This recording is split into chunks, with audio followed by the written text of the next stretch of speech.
The family of a Heber Valley girl says hidden black mold in their century-old home was making her seriously sick. As news specialist Shelby Lofton tells us, it got so bad they decided to tear down the house and rebuild.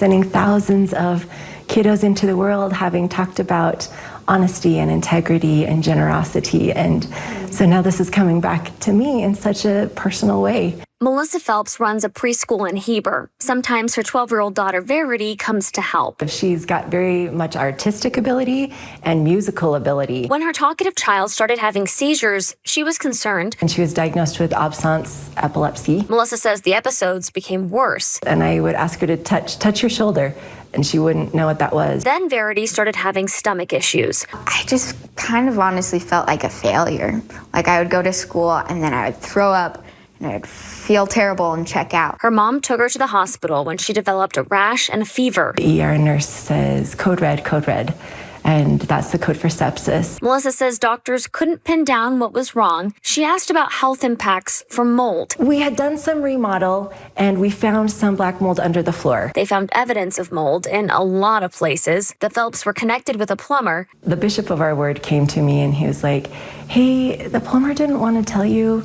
but he thinks if you get an inspector in here, they're going to condemn your home. It would cost more to mitigate the issue than rebuild. And he said, I don't want to overstep here, but would you let us just tear down your house and build you a new one? The Phelps family home is now rubble, but they hope to be back here by this Christmas. There were a lot of feelings. Melissa says doctors have told her there's nothing they can diagnose Verity with yet.